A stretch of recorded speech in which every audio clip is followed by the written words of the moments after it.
The magic key to success.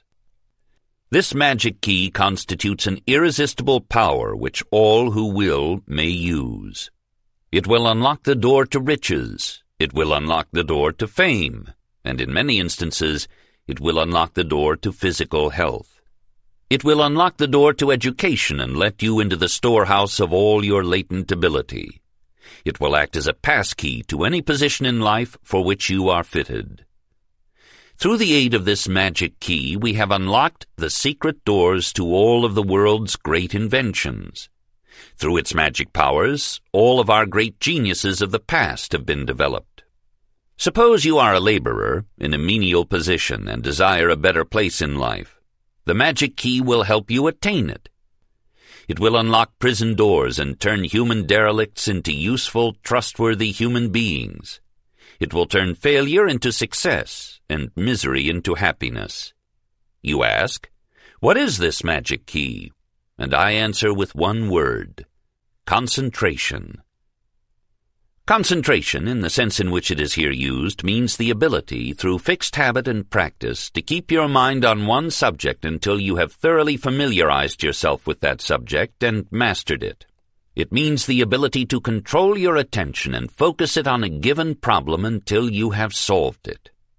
It means the ability to throw off the effects of habits which you wish to discard, and the power to build new habits that are more to your liking. It means complete self-mastery. Stating it in another way, concentration is the ability to think as you wish to think, the ability to control your thoughts and direct them to a definite end, and the ability to organize your knowledge into a plan of action that is sound and workable. You can readily see that in concentrating your mind upon your definite chief aim in life, you must cover many closely related subjects which blend into each other and complete the main subject upon which you are concentrating. Ambition and desire are the chief factors which enter into the act of successful concentration. Without these factors, the magic key is useless, and the main reason why so few people make use of this key is that most people lack ambition and desire nothing in particular. Desire whatever you may, and if your desire is within reason, and if it is strong enough, the magic key of concentration will help you attain it. There are learned men of science who would have us believe that the wonderful power of prayer operates through the principle of concentration on the attainment of a deeply seated desire. Nothing was ever created by a human being which was not first created in the imagination, through desire, and then transformed into reality through concentration. Now, let us put the magic key to a test through the aid of a definite formula. First, you must put your foot on the neck of skepticism and doubt. No unbeliever ever enjoyed the benefits of this magic key. You must believe in the test that you are about to make. We will assume that you have thought something about becoming a successful writer, or a powerful public speaker, or a successful business executive, or an able financier. We will take public speaking as the subject of this test, but remember that you must follow instructions to the letter. Take a plain sheet of paper, ordinary letter size, and write on it the following: I am going to become a powerful public speaker because this will enable me to render the world useful service that is needed, and because it will yield me a financial return that will provide me with the necessary material things of life. I will concentrate my mind upon this desire for 10 minutes daily, just before retiring at night and just after arising in the morning, for the purpose of determining just how I shall proceed to transform it into reality. I know that I can become a powerful and magnetic speaker, therefore I will permit nothing to interfere with my doing so. Signed. Sign this pledge, then proceed to do as you have pledged your word that you would do. Keep it up until the desired results have been realized. Now, when you come to do your concentrating, this is the way to go about it. Look ahead 1, 3, 5, or even 10 years and see yourself as the most powerful speaker of your time. See in your imagination an appropriate income. See yourself in your own home that you have purchased with the proceeds from your efforts as a speaker or lecturer. See yourself in possession of a nice bank account as a reserve for old age. See yourself as a person of influence due to your great ability as a public speaker. See yourself engaged in a life calling in which you will not fear the loss of your position. Paint this picture clearly through the powers of your imagination, and lo, it will soon become transformed into a beautiful picture of deeply seated desire. Use this desire as the chief object of your concentration and observe what happens. You now have the secret of the magic key. Do not underestimate the power of the magic key because it did not come to you clothed in mysticism, or because it is described in language which all who will may understand. All great truths are simple in final analysis and easily understood. If they are not great truths. Use this magic key with intelligence and only for the attainment of worthy ends, and it will bring you enduring happiness and success. Forget the mistakes you have made and the failures you have experienced. Quit living in the past, for do you not know that your yesterdays never return? Start all over again if your previous efforts have not turned out well, and make the next 5 or 10 years tell a story of success that will satisfy your most lofty ambitions. Make a name for yourself and render the world a great service through ambition, desire, and concentrated effort. The presence of any idea or thought in your consciousness tends to produce an associated feeling and to urge you to appropriate or corresponding action. Hold a deeply seated desire in your consciousness through the principle of concentration, and if you do it with full faith in its realization, your act attracts to your aid powers which the entire scientific world has failed to understand or explain with a reasonable hypothesis.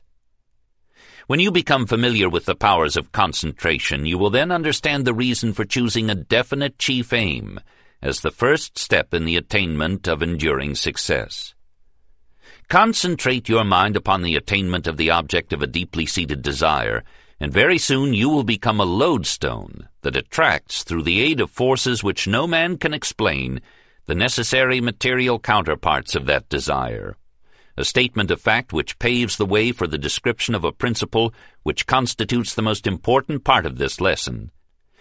When 2 or more people ally themselves in a spirit of perfect harmony for the purpose of attaining a definite end, if that alliance is faithfully observed by all of whom it is composed, the alliance brings to each of those of whom it is composed power that is superhuman and seemingly irresistible in nature. Back of the foregoing statement is a law, the nature of which science has not yet determined, and it is this law that I have had in mind in connection with my repeated statements concerning the power of organized effort. In chemistry, we learn that 2 or more elements may be so compounded that the result is something entirely different in nature from any of the individual elements. For example, ordinary water, known in chemistry under the formula of H2O, is a compound consisting of 2 atoms of hydrogen and 1 atom of oxygen, but water is neither hydrogen nor oxygen. This marrying of elements creates an entirely different substance from that of either of its component parts.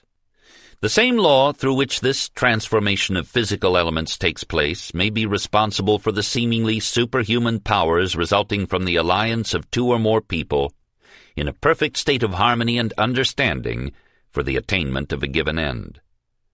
Do you not see how it is possible so to combine the energy of 2 or more minds that the result will be a sort of composite mind which is totally different from the individual minds of which it consists?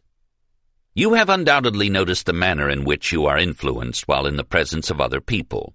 Some people inspire you with optimism and enthusiasm. Their very presence seems to stimulate your own mind to greater action, and this not only seems to be true, but it is true. You have noticed that the presence of others had a tendency to lower your vitality and depress you, a tendency which I can assure you was very real. What do you imagine could be the cause of these changes that come over us when we come within a certain range of other people, unless it is the change resulting from the blending or combining of their minds with our own, through the operation of a law that is not very well understood, but resembles, if in fact it is not the same law, the law through which the combining of 2 atoms of hydrogen and 1 atom of oxygen produces water. I have no scientific basis for this hypothesis, but I have given it many years of serious thought, and always I come to the conclusion that it is at least a sound hypothesis. You need no proof, however, that the presence of some people inspires you, while the presence of others depresses you, as you know this to be a fact.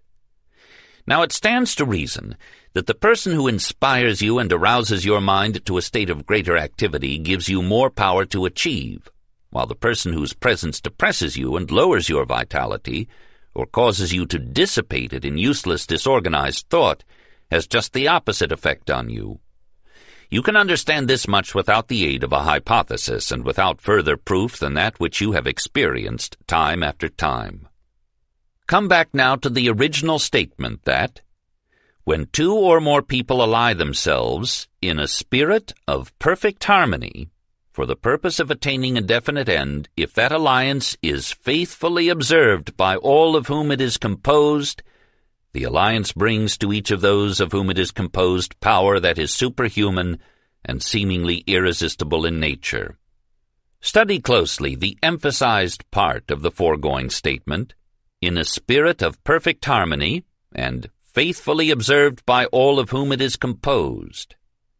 For there you will find the mental formula which, if not faithfully observed, destroys the effect of the whole.